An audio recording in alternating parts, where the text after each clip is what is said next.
I found my own journal and didn't recognize a single word. It was hidden behind a loose brick in the basement of my childhood home, wrapped in a plastic bag that had yellowed with time. My handwriting, my signature at the bottom of each page. But the entries described a night I had absolutely no memory of. June 17th, 20 years ago, when I was 16 years old. And according to what I'd written, someone had been watching me that entire night. The house was empty when I found it. My parents had moved to Arizona 2 months earlier, and I'd come back to oversee some final repairs before we put the property on the market. The basement had always been my father's workshop, cluttered with tools and half finished projects. I was checking the foundation walls for cracks when I noticed the brick just slightly looser than the others. Curiosity made me pull it free. The journal was small, maybe 5 inches by 7, with a plain black cover. No title, no decoration. Inside, the pages were filled with my teenage handwriting, messier than I write now, but unmistakably mine. There were only about 15 pages of entries, all concentrated around the same week in June 2004. But I had no memory of keeping this journal, and I definitely had no memory of hiding it. I sat down on the cold concrete floor, dust motes floating in the weak light from the basement window, and began to read. The first entry was dated June 14th, 2004. Something's wrong with my sleep. I keep waking up at exactly 3:17 a.m., and when I do, I have this feeling that someone was just in my room. Not like a dream, like someone was actually standing there watching me, and they left the second before I opened my eyes. I know how that sounds. I know. But I can feel it. The air is different, like someone's been breathing in my space. And there's this smell, like rain, and something else I can't identify. Old paper, maybe? I don't know. Mom says it's stress from finals. Dad thinks I'm watching too many horror movies. But I know what I'm feeling, and it's real. I stopped reading and looked around the basement. The silence felt suddenly heavy, expectant. I couldn't remember writing those words. I couldn't remember waking up at 3:17 a.m. Couldn't remember any mysterious presence, but as I stared at my own handwriting, a faint unease began to stir in my chest. Not quite a memory, but something close. A shadow of a feeling, and I kept reading. June 15th, 2004. It happened again. 3:17 a.m. exactly. This time I tried to stay awake, tried to catch whatever it is. I set up my old camcorder on the dresser, pointed it at my bed, and pressed record before I went to sleep. When I woke up at 3:17, the camera was turned off. I know I left it recording. I know I did. But when I checked the tape this morning, there's nothing. Just static. Like something erased it or the camera malfunctioned right after I fell asleep. I'm not crazy.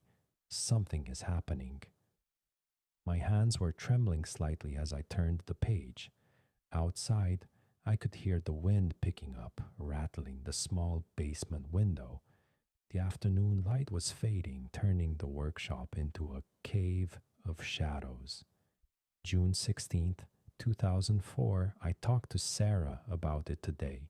She's the only person who doesn't think I'm losing it. She told me her grandmother used to say that 3 a.m. is the witching hour, the time when the veil between worlds is thinnest. Sarah said, maybe something is trying to reach me, trying to show me something. I asked her what I should do. She said I should try to stay conscious at 3:17, try to see what happens without fully waking up, like lucid dreaming, but not quite. So tonight I'm going to try. I'm going to stay aware, stay present, and see who or what is coming to my room. If I don't write again, tell someone to check on me. Sarah. I remembered Sarah. Sarah Chen, my best friend from high school. We'd lost touch after college, but I could still picture her, black rimmed glasses, always carrying a book about mythology or folklore. She'd been fascinated by the supernatural, by ghost stories and unexplained phenomena. Had I really talked to her about this? Had I really experienced something so strange that I felt the need to hide a journal behind a brick wall? The next entry was longer, written in handwriting that grew increasingly erratic as it went on. June 17th, 2004, 3:45 a.m. I have to write this down right now while I still remember, while it's still clear, because I think something is trying to make me forget. I did what Sarah said. I went to bed around 11 p.m., but I didn't let myself fall completely asleep. I stayed in that half awake state, conscious but not moving, eyes closed but aware. At 3:17 a.m., I heard my bedroom door open. I didn't move. I kept my breathing steady, kept my eyes closed. Footsteps crossed my room, slow, deliberate, careful. They stopped right next to my bed. The smell was overwhelming, rain and old paper and something underneath it all, something ancient and musty, like a library that's been locked for decades. I felt someone lean over me. I could feel their breath on my face, cold and faint. And then I felt fingers, impossibly cold fingers, touch my forehead. That's when I saw it, not with my eyes, with something else. The handwriting here became almost illegible. The words pressed hard into the paper. Images flooded my mind, memories that weren't mine. A house, this house, but older, different. The walls were a different color. The furniture was from another era. I saw a woman in the kitchen crying, holding a photograph. I saw a man upstairs in what's now my room packing a suitcase in the middle of the night. I saw a child, a little girl, hiding in the closet, watching, terrified. And then I saw the fire, not a big fire, controlled, deliberate. The man was burning papers in the fireplace in my room, stacks and stacks of papers, letters, documents. The woman was screaming at him from the hallway, begging him to stop. The little girl was still in the closet, and I could feel her fear like it was my own. Then the cold fingers left my forehead, and the images stopped. I opened my eyes. There was a woman standing next to my bed, translucent, flickering like a candle flame. She was dressed in clothes from maybe the 1950s, a simple dress, her hair pinned back. Her eyes were sad, so incredibly sad, and when she looked at me, I understood. She wasn't trying to scare me. She was trying to show me something. She was trying to tell me about the night her husband destroyed everything: letters, evidence, truth. She was trying to say that the lies started here, in this house, in my room. I tried to ask her what she meant, but before I could speak, she faded, just dissolved into the air like smoke. I'm writing this now because I have this terrible feeling that by morning I won't remember any of it, that whatever force brought her here will also make me forget. So I'm writing it down, and I'm going to hide this journal somewhere safe. If I find this again someday, I need to know. This happened. This was real. And someone needs to find out what that man burned, what truth he was trying to hide. There's something buried in this house, something hidden. And I think I was chosen to find it. The entry ended there. I flipped through the remaining pages, all blank. I sat in the basement for a long time, the journal open in my lap, trying to remember. but there was nothing. June 2004 was a complete void in my memory. I remembered the summer before, freshman year ending, going to the beach with friends. I remembered the summer after, getting my driver's license, working at the movie theater, but that specific June, gone. How had I forgotten something so vivid, so terrifying? I looked around the basement with new eyes, the workshop, the tools, the concrete walls. Had my father built this space on top of something? Had there been something here before? The house was built in 1952. I'd always known that. My parents had bought it in 1995, and we'd moved in when I was 7. They'd done renovations over the years, but the bones of the house remained the same. The woman in my journal had been wearing 1950s clothes. I stood up slowly, my legs stiff from sitting on the cold floor. The basement suddenly felt smaller, more oppressive. Every shadow seemed to hide something. Every crack in the foundation seemed deliberate. I climbed the stairs back to the main floor, the journal clutched in my hand. The house was silent except for the settling of old wood and the distant sound of traffic. Evening was falling outside, turning the windows into dark mirrors.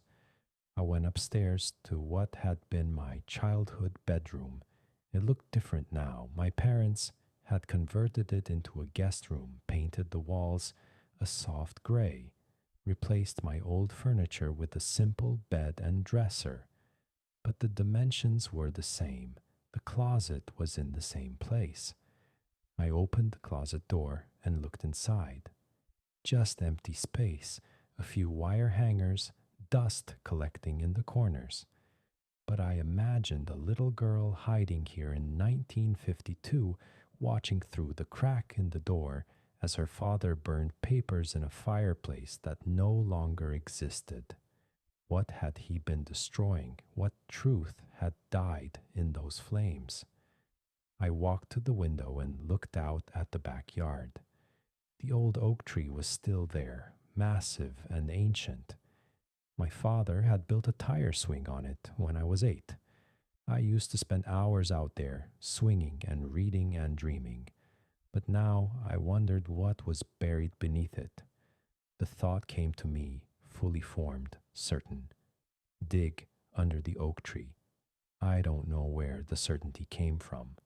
The journal hadn't mentioned the tree, but suddenly I knew, the way you know things in dreams, without logic or evidence, that whatever the man had been trying to hide, whatever the woman wanted me to find, it was out there. It was almost dark by the time I found a shovel in the garage. I stood in the backyard looking at the massive oak tree and felt absurd. What was I doing? Digging up my parents' yard based on a journal I didn't remember writing about a ghost I didn't remember seeing. But I dug anyway. The ground was soft from recent rain. I chose a spot on the north side of the tree where the roots seemed less dense. The shovel bit into the earth with a wet, sucking sound. Dirt piled up beside the growing hole. I dug for maybe 20 minutes, the physical work keeping my mind quiet. Sweat soaked through my shirt despite the cool evening air. My hands burned with blisters I'd regret tomorrow. And then the shovel hit something solid, not a rock, something that gave a hollow thunk. I dropped to my knees and cleared away the dirt with my hands. My fingers found metal, a small lockbox, rusted and corroded by decades underground. It was maybe 12 inches long, 8 inches wide. The lock had rusted through, and when I pulled, the lid came open easily. Inside was a stack of letters, protected by a layer of oilcloth that had mostly deteriorated. The paper was yellowed and fragile, but the ink was still legible. I lifted the first letter carefully and tilted it toward the fading light. September 3rd, 1951. My dearest Elizabeth, I'm writing to you one last time to tell you that I can't keep living this lie. The child is yours, but he will never be mine in the eyes of the law or our community. James has agreed to claim her as his own, and you will raise her as part of your family. This is the only way. What we did was wrong. I knew it then, and I know it now. But Margaret deserves better than to be raised in shame, better than to carry the burden of our mistakes. Please don't try to contact me again. For the sake of everyone involved, we must let this secret stay buried. Yours in regret, Thomas Ashford. I read the letter 3 times, my mind racing. Thomas Ashford, James, Elizabeth, Margaret. None of the names meant anything to me, but the implications were clear. An affair, a child born out of wedlock, a secret adoption, or paternity cover up. And someone, presumably James, had tried to destroy the evidence. But someone else, Elizabeth, maybe, had buried these letters instead. I looked through the other letters quickly. They told a story of a brief affair between Thomas Ashford and Elizabeth Chen. Chen, Sarah's grandmother, had been a Chen, a pregnancy that threatened to destroy 2 families, and an agreement that James Chen would raise the child as his own. The child's name was Margaret, and the letters stopped in 1952, right around the time this house was built. I sat back on the grass, the lockbox open beside me, and tried to piece it together. The woman who had appeared to me in 2004. Had she been Elizabeth Chen? Had she been trying to lead me to these letters, trying to reveal a truth that her husband had attempted to burn? But why me? Why show me? And then I remembered Sarah Chen, my best friend. Her grandmother's name had been Elizabeth, which meant Sarah was descended from this secret, this hidden truth. The ghost hadn't been trying to tell me about my family, she'd been trying to tell me about Sarah's. I pulled out my phone with shaking hands and searched for Sarah Chen. It took a few tries. She'd gotten married, changed her name to Sarah Winters. But I found her on social media, living in Portland, working as a librarian. I almost called her right then, almost sent a message saying, "You'll never believe what I found." But something stopped me. It was full dark now, and sitting in the backyard with a box of 70-year-old letters felt surreal, like I was still dreaming, or like I had been dreaming for 20 years and was just now waking up. I carefully packed the letters back into the lockbox and filled in the hole. I'd contact Sarah tomorrow in the daylight when I could think clearly, when this all felt less like a ghost story and more like history. That night I slept in my old room, the guest room now, for the first time in years. I left a lamp on, which I told myself was because the bulb in the hallway had burned out. But really, I was afraid of what might appear at 3:17 a.m. I didn't sleep well. Every sound felt amplified, the house settling, the wind in the oak tree, the distant sound of sirens. I checked my phone obsessively. 12:43 a.m., 1:15 a.m., 2:38 a.m. At 3:16 a.m., I was wide awake, staring at the ceiling. The room remained empty. No cold presence, no smell of rain, an old paper, no translucent figure flickering by the bed. At 3:18 a.m., I let out a breath I didn't know I'd been holding. The ghost was gone. Whatever Elizabeth Chen had needed to show me, whatever truth she'd been guarding for 50 years, had been revealed. Her vigil was over. I thought about my 16-year-old self, terrified and brave, staying conscious through a supernatural encounter and having the presence of mind to document it. I thought about how that memory had been taken from me, whether by time, by trauma, or by something else entirely. And I thought about Sarah, who would soon learn that her family history was more complicated than she'd ever known. Some secrets, I realized, want to be found. They wait patiently, buried in the earth or hidden behind brick walls until the right person comes along at the right time. They whisper through dreams and hauntings, through journals we don't remember writing, and mysteries we're compelled to solve. The truth doesn't care how long it takes, it just waits. As dawn began to lighten the windows, I finally felt myself relaxing into real sleep.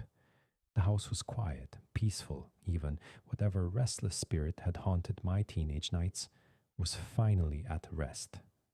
And somewhere in Portland, Sarah Chen Winters was sleeping peacefully, not yet knowing that her world was about to shift, that her family tree had hidden roots, that a ghost and a forgotten journal had conspired to reveal the truth. I would call her later today. I would tell her about the letters, about the secret, about the night I forgot and then remembered. And together, we would decide what to do with the truth. But for now, in these last quiet hours before sunrise, I let myself drift into sleep. My journal was on the nightstand beside me, no longer hidden, no longer secret. The lockbox was locked in my car, waiting to be opened in daylight. And in my dreams, I saw a woman in a 1950s dress smiling at me with profound relief, fading into morning light like mist burning off a lake. Some ghosts aren't here to haunt us. Some are just waiting for someone to finally understand. I understood now, and I could finally rest. Let the mysteries you've uncovered settle gently in your mind. Let the truths you found drift into the peaceful space where all stories eventually rest. You've done the work of remembering. You've honored what was hidden. Now it's time to release it all and sink into the deep, dreamless sleep of completion. The past is at peace, and so are you. Breathe deeply, let go, sleep